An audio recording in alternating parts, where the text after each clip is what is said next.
नमस्ते श्रोतागण। कहानी चैनल में आपका स्वागत है। आइए सुनते हैं नीलम राकेश जी की कहानी आईना। सामान से लदी फदी मैं घर पहुंची तो बरामदे में ही मम्मी को इंतजार करते पाया। अरे मम्मी, आप कब आई? न फोन न कोई सूचना। मैंने पैर छूते हुए पूछा। अचानक ही प्रोग्राम बन गया। मम्मी ने मुझे गले लगा लिया। रामू, रामू, जरा चाय बनाना। मैंने आवाज दी। तुम्हारे नौकर तो बड़े ट्रेंड है। मेरे आते ही चाय पानी सब बड़ी स्मार्टली करा दिया। बात बात में अंग्रेजी के शब्दों का प्रयोग करना मम्मी के व्यक्तित्व की खासियत है। डाई करे हुए बड़े बाल, कानों में कई नगों वाला हीरे का टॉप्स, गले में मोटी सोने की चेन में चमकता हुआ पेंडेंट। सुरुचिपूर्ण मेकअप से संवारी उनकी सुगठित काया सामने वाले पर अच्छा प्रभाव डालती है। मैंने प्रशंसात्मक दृष्टि मम्मी पर डाली। बादामी रंग पर हल्के सतरंगी फूलों वाली साड़ी उनके गोरे तन पर खिल रही थी। ड्राइवर सामान मेज पर रखकर चला गया था। मम्मी, मैं बाजार से यह सामान लाई हूं, आप तब तक देखिए, मैं जरा हाथ मुंह धोकर आती हूँ। हाँ हाँ, तुम फ्रेश होकर आओ। मेरे आने तक रामू मम्मी के सामने चाय के साथ साथ पकौड़ों की प्लेट भी लगा चुका था। मुझे देखते ही मम्मी बोली, गरिमा, साड़ियां तो बहुत सुंदर है, लेकिन ये इतने सारे छोटे छोटे बाबा सूट किसके लिए लाई हो? मम्मी की नजर हाथ में पकड़ी सोने की पतली चेन का निरीक्षण कर रही थी। इतने सारे कहाँ मम्मी, केवल 5 सेट कपड़े हैं। भैरवी को बेटा हुआ है ना, उसी के लिए लाई हूं। अरे हाँ, याद आया, मैसेज तो आया था। मैंने भी बधाई का टेलीग्राम भेज दिया था। अच्छा किया मम्मी, भैरवी को अच्छा लगा होगा। मैं भैरवी के घर जाने की ही तैयारी कर रही हूँ। परसों इतवार है, मैंने 2 दिन की छुट्टी ले ली है। आज रात में ललितपुर से आदर्श यहाँ आ जाएंगे। कल सुबह यहाँ से निकलने का प्रोग्राम था। अब उत्साह से मैं बोलती ही जा रही थी। चलो अच्छा है, आदर्श से भी मुलाकात हो जाएगी। मुझे भी कल मॉर्निंग में ही वापसी के लिए निकलना है। अरे, ऐसी क्या जल्दी है? हम लोग अपना प्रोग्राम थोड़ा बदल लेंगे। भैरवी के घर पहुंचने में केवल 4 घंटे ही तो लगते हैं। अपनी गाड़ी से जाना है, जब चाहे निकल लेंगे। इतने दिनों बाद तो आप आई हैं। पकौड़ी खाते हुए मैं बोली। नहीं भाई, मेरा प्रोग्राम तो एकदम डेफिनेट है। ठीक 7 बजे हम लोग यहाँ से निकल जाएंगे। ठंडे ठंडे में कानपुर पहुंच जाएंगे। हम लोग? आपके साथ और भी कोई आया है? हमारी महिला समिति को मेरठ में एक इंक्वायरी करनी थी। तुम यहाँ पोस्टेड हो और मेरी सहेली सुलभा देशमुख की बेटी भी यहीं झांसी में मैरिड है। 2 मेंबर्स की टीम को आना था। अच्छा चांस था। बस हम दोनों ने वॉलंटियर कर दिया। रास्ते में इंक्वायरी का काम निपटाया। आज का दिन और एक रात अपनी अपनी बेटियों के साथ बिताएंगे और कल इवनिंग में 5 बजे समिति की मीटिंग में अपनी जांच रिपोर्ट दे देंगे। अब समिति की गाड़ी तो आनी ही थी। बिना खर्च के बच्चों से मिलना हो गया। मम्मी खिलखिलाकर हंस पड़ी। चाय का स्वाद अचानक मेरे मुंह में कसैला हो गया। जाने क्यों मम्मी का वह व्यवहारिक रूप मुझे कभी रास नहीं आया था। मैं मम्मी से मतलब निकालने की कला नहीं सीख सकी थी। केवल यही क्यों, मैं तो मम्मी से कुछ भी नहीं पा सकी थी। गोरी रंगत और तीखे नयन नक्श के साथ लंबी कदकाठी और सुगठित शरीर की स्वामिनी की कोख से मैं सांवली रंगत, साधारण नाक नक्श और सामान्य कदकाठी की संतान उत्पन्न हुई थी। मैंने अपनी पिता की छवि पाई थी। केवल रंग रूप में ही नहीं, स्वभाव भी मुझे पिता का ही मिला था। बचपन से ही मैं धीरू, शांति प्रिय, एकांत प्रेमी और पढ़ाकू थी। नहीं, एकांत प्रेमी और पढ़ाकू होना शायद मेरी मजबूरी थी। भोगा हुआ अतीत मुझ पर हावी होता जा रहा था। रूप गर्विता मम्मी का मन साधारण व्यक्तित्व वाले पति को कभी स्वीकार नहीं सका था। पति को छोड़ पाना मम्मी के वश में नहीं था। आर्थिक मजबूरियां थीं। परंतु मुझ जैसी कुरूप संतान उन पर बोझ थी। लेकिन मजबूरी यहां भी दामन थामे खड़ी थी। अपनी ही संतति को कहाँ फेंके? सामाजिक बंधन थे। अतः मेरी परवरिश का अनचाहा बोझ उठाना पड़ा। इस जिम्मेदारी को अंजाम भी दिया, परंतु वात्सल्य की मिठास से मेरी झोली रीति ही रह गई। उसी शाख पर खिले दूसरे वो सुंदर फूल मम्मी की प्रतिछाया थे। मम्मी का सारा प्यार उन्हीं पर न्यौछावर हो गया। मेरे प्रशासनिक सेवा में चयन की खुशी मम्मी की आंखों में चमकी थी। घर की उपेक्षित लड़की अचानक मम्मी की नजर में महत्वपूर्ण हो गई थी। मुझे मम्मी में यह परिवर्तन अच्छा लगा था, किंतु यहाँ भी छोटी बेटी के प्रति मम्मी का प्रेम उन पर हावी हो गया था और उन्हें यह अफसोस होने लगा था कि यदि ग्लोरी का विवाह अब होता तो उसे भी प्रशासनिक अधिकारी पति मिल जाता। बचपन में मम्मी की सहेलियां जब भी घर आती, मम्मी मुझे हमेशा रसोई में घुसा देती। बनाने की सारी मेहनत मैं करती, किंतु ट्रे में सजा कर ले जाने का काम हमेशा मेरी अनुजा ग्लोरी का ही होता।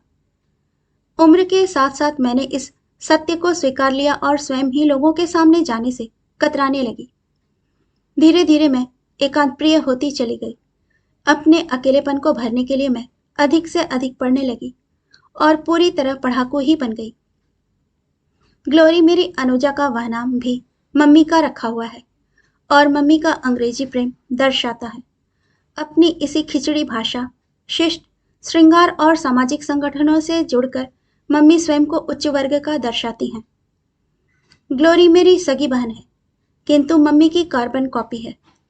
अधिकार से अपनी बात मनवाना और हर जगह छा जाना उसकी फितरत में है। गरिमा, गरिमा, मम्मी की आवाज से मैं वापस वर्तमान में आ गई। अरे, क्या सोचने लगी थी? बैठे बैठे सपनों में खो जाने की तेरी आदत अभी गई नहीं? इतनी देर से पूछ रही हूं, बोलती क्यों नहीं? आ, क्या पूछ रही थी मम्मी? मैंने प्रश्न के जवाब में प्रश्न ही पूछ लिया। ये गुलाबी साड़ी कितने की है? मैं ग्लोरी के घर जाने वाली हूँ। सोच रही हूँ यह गुलाबी साड़ी ग्लोरी पर अच्छी लगेगी। वाणी में मिठास खोलते हुए मम्मी बोली। ग्लोरी पर तो सभी रंग अच्छे लगते हैं। यह साड़ियां तो मैं भैरवी के लिए लाई हूं। अपने लिए लाई होती तो मैं जरूर दे देती। क्या? ये सब? मतलब ये सारा सामान तुम भैरवी को देने के लिए लाई हो? मम्मी की आंखें आश्चर्य से फटी रह गई। हाँ मम्मी, भैरवी की पहली संतान को आशीर्वाद देने जा रहे हैं हम लोग। अरे, तू होश में तो है?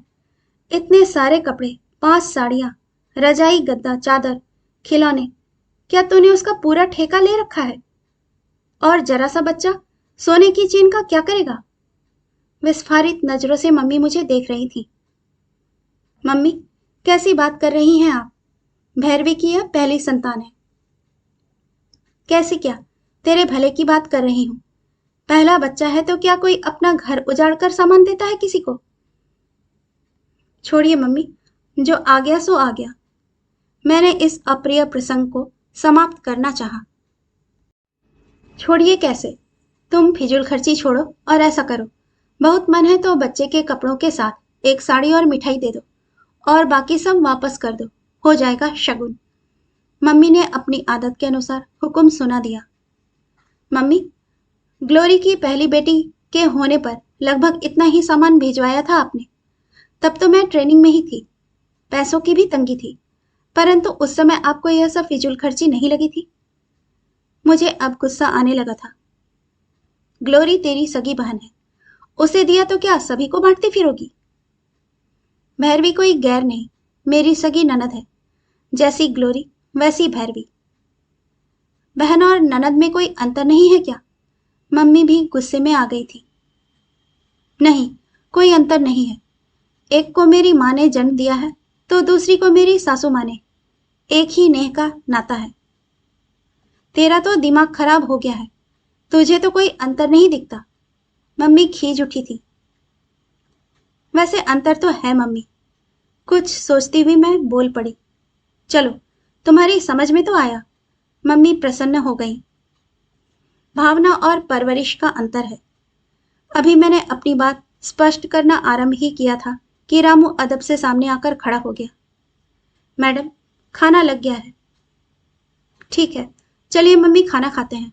आप तो सुबह की निकली होंगी। मैं उठते हुए बोली। इस अप्रिय संवाद के समाप्त होने से मैंने राहत की सांस ली। हाँ, सुबह 6 बजे ही हम लोग कानपुर से चल दिए थे और डायरेक्ट मेरठ पहुंचे। 2 घंटे वहां लगे। 11 बजे मेरठ से स्टार्ट किया और सीधे झांसी। खाना खाकर हम दोनों पलंग पर लेट गए। घर परिवार का हालचाल बताते बताते मम्मी बोल पड़ी। अरे गरिमा, जो सामान वापस करना है अपने ड्राइवर को बोल दो, कर आएगा। नहीं तो तुम लोग 3 दिन के लिए चले जाओगे। इस बीच में शॉपकीपर का सामान क्या पता बिक ही जाए। जब लेना नहीं है तो बेचारे का लॉस क्यों कराया जाए। कौन सा सामान?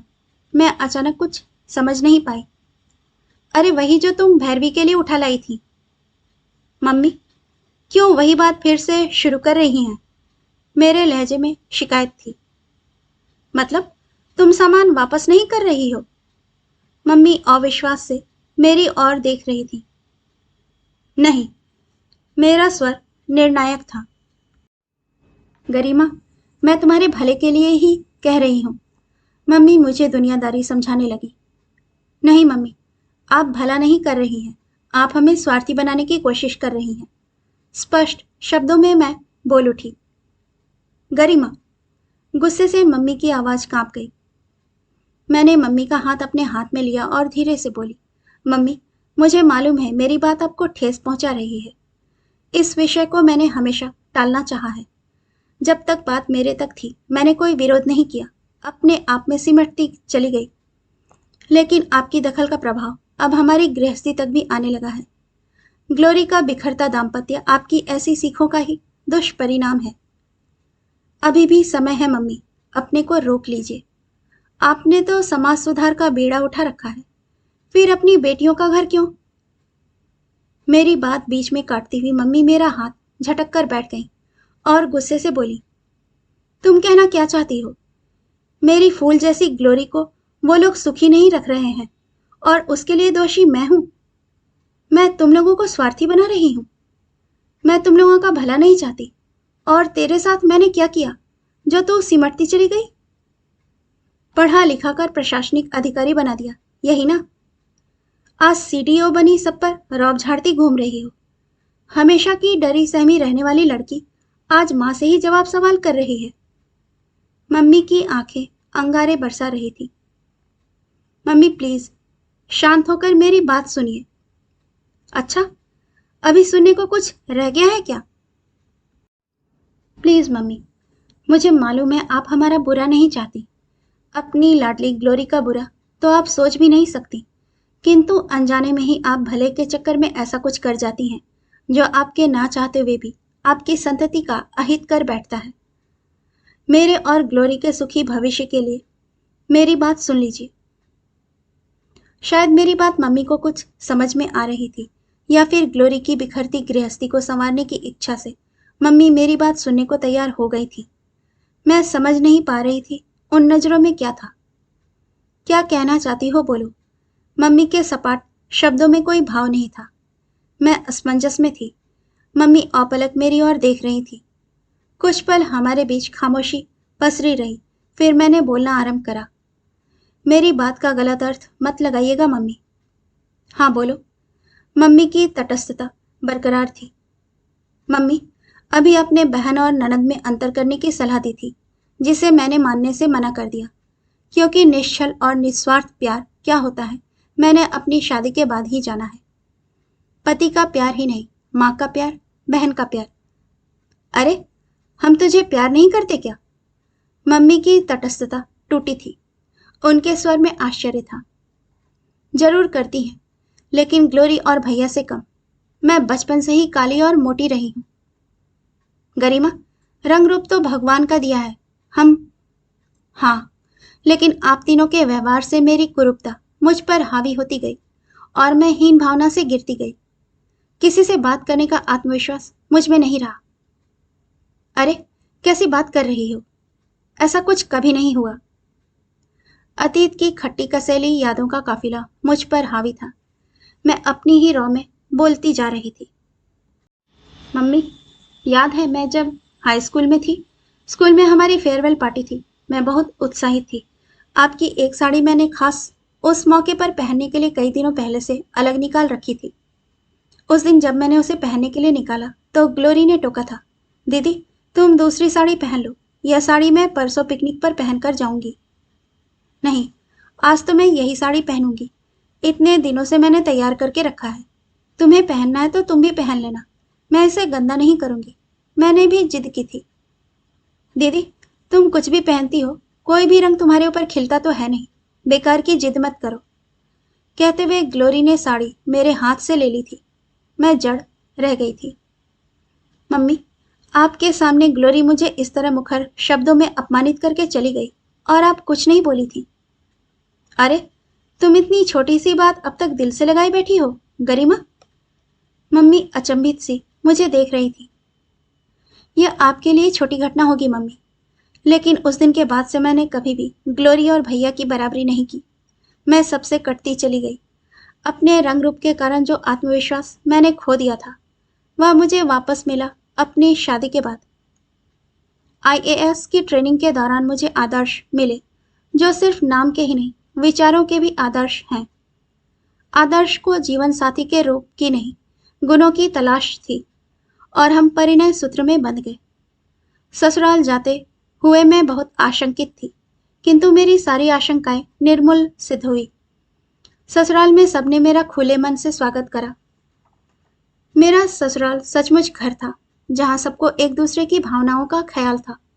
मेरी छोटी छोटी बातों की तारीफ होती। मैं किसी को रुमाल भी लाकर देती तो वह लोग एकदम खिल जाते। वे कहीं भी जाते तो मेरे लिए कुछ न कुछ जरूर लाते। तब मुझे अपने भाई बहन याद आते, जो सिर्फ अधिकार से लेना जानते हैं। गरिमा, वे तुमसे छोटे हैं। मम्मी ने उनका पक्ष लिया। मम्मी, आपने हमेशा उनका पक्ष लिया है, इसीलिए वे जिद्दी हो गए हैं। माँ होने का अर्थ हमेशा बच्चों की कमी पर पर्दा डालना नहीं होता, बल्कि उन्हें सही राह दिखाना होता है। मम्मी, वे यदि छोटे हैं तो भैरवी भी तो छोटी ही है, लेकिन उसने मुझे सही अर्थों में छोटी बहन का प्यार दिया। प्यार शब्द का अर्थ मैंने इस परिवार में आकर जाना है। प्यार में कोई लेन देन नहीं होता, बस प्यार होता है। बिना मेरी कमियों की ओर इशारा करे भैरवी ने मेरे बालों की स्टाइल, मेरा पहनावा सब बदलवा दिया। इस नई स्टाइल में मैं काफी स्मार्ट लगने लगी, जिससे मुझे मेरा खोया हुआ आत्मविश्वास वापस मिला। मैं भैरवी की ऋणी हूँ। उसके लिए कुछ भी करने का मेरा मन करता है। जितना सामान मैं भैरवी को दे रही हूँ, उससे कहीं ज्यादा ही वह मेरे बेटे के होने पर लाई थी। और ग्लोरी के लिए मैंने क्या नहीं किया, और वह क्या लाई थी, आपसे छुपा नहीं है। गरिमा, नहीं मम्मी, मुझे गलत मत समझिए। मैं नहीं चाहती कि ग्लोरी मुझे कुछ दे, लेकिन ग्लोरी को देना सिखाइए। उसकी सुखी गृहस्थी के लिए यह जरूरी है। मुझे आज पता चला तुम अपने अंदर ही अंदर इतना कुछ छुपाए हुए थी। आज अचानक तुम्हारी दर्द की परतें खुलने लगी तो मैं। मम्मी की बात बीच में काटते हुए मैं बोली, मेरा छोड़िए मम्मी। जो अकेला बीता वह मेरा बचपन था, और वह बीत चुका है। मेरा वर्तमान खुशियों से भरा है। मेरा दाम्पत्य बहुत सुखी है, और आज आपको अपनी गृहस्थी में दखल देने से पहले ही रोक कर मैंने बिखराव की प्रथम आहट पर ही विवेक का पहरा बैठा दिया है। यही ग्लोरी नहीं कर सकी है। मतलब? गरिमा, साफ साफ कहो, क्या कहना चाह रही हो? मुझे तुम्हारी बात समझ में नहीं आई। मैं ग्लोरी के लिए बहुत चिंतित हूँ। मेरी अनुजा के प्रति उनकी ममता उमड़ रही थी। ग्लोरी के लिए उनका चिंतित होना बहुत ही स्वाभाविक था। अब उनकी आंखों में एक अपरिचित सा भाव था। अतीत चलचित्र सा मेरे मानस पटल पर उभर रहा था। परिवार की सबसे छोटी, सबसे लाडली बेटी ग्लोरी का हित मम्मी के लिए सदैव सर्वोपरि रहा है। पापा के प्रिय मित्र ने अपने बड़े बेटे अक्षय का रिश्ता मेरे लिए भेजा था। दहेज विरोधी इतना संपन्न परिवार, उस पर से प्रोबेशनरी अधिकारी लड़का। बस मम्मी का दुनियादारी का ज्ञान उनकी कोमल भावनाओं पर हावी हो गया, और मम्मी ने यह रिश्ता ग्लोरी के लिए स्वीकार कर लिया। पापा के अतिरिक्त किसी ने कोई विरोध नहीं किया। हमेशा की तरह पापा झुक गए, और बड़ी के कुंवारी रहते छोटी का ब्याह हो गया। ससुराल से लौटी ग्लोरी अपनी कुंवारी बड़ी बहन की भावनाओं को समझे बिना अपने वैवाहिक जीवन के खट्टे मीठे अनुभव सुनाती रही। ग्लोरी की कोई गलती नहीं थी। उसने दूसरे की भावनाओं को समझना सीखा ही नहीं था, ना ही उसे सिखाया गया। गरिमा, गरिमा, क्या कह रही थी तुम? एकदम चुप क्यों हो गई? मम्मी के टोकने से मैं पुनः वर्तमान में लौट आई। मम्मी, दूसरे की भावना को समझना हर ब्याही लड़की के लिए बहुत जरूरी होता है। हर एक को पापा जैसा सहनशील पति और परिवार नहीं मिलता। दूसरे की भावना को समझे बिना ससुराल में कोई भी लड़की सामंजस्य नहीं बैठा सकती। अब से सही, ग्लोरी को सही राह दिखाइए। मौन मम्मी मेरी ओर देख रही थी, शायद मेरी बातों के सत्य को तौल रही थी। मम्मी? हाँ, मम्मी का स्वर बहुत धीमा था। मम्मी, याद है आपको जब हम लोग पहली बार ग्लोरी के घर गए थे? कितना दौड़ दौड़ कर वह सब काम कर रही थी और कितना खुश थी।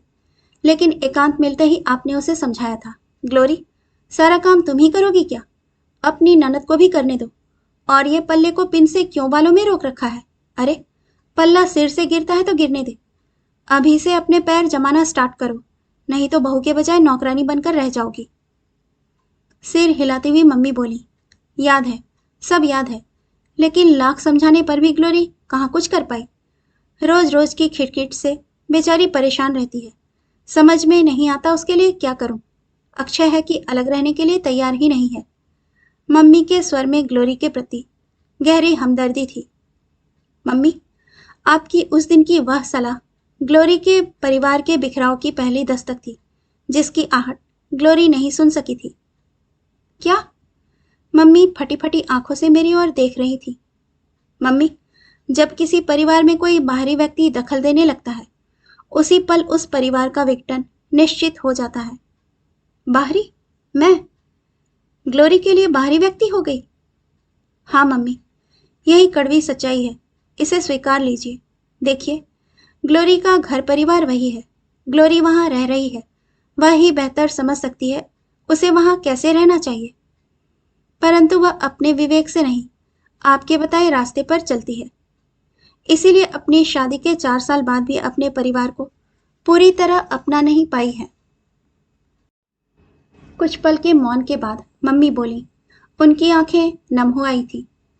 ग्लोरी बहुत भोली है, वह कुछ समझ नहीं पाती। मम्मी, आप उसका भला चाहती हैं तो उसे उसके हाल पर छोड़ दीजिए। अक्षय है ना उसे राह दिखाने के लिए। मम्मी, अक्षय अच्छा लड़का है और सबसे बड़ी बात, ग्लोरी को बहुत प्यार करता है। एक बार उन्हें उनके हाल पर छोड़कर देखिए। शायद तुम ठीक कह रही हो। मैं तो उसका।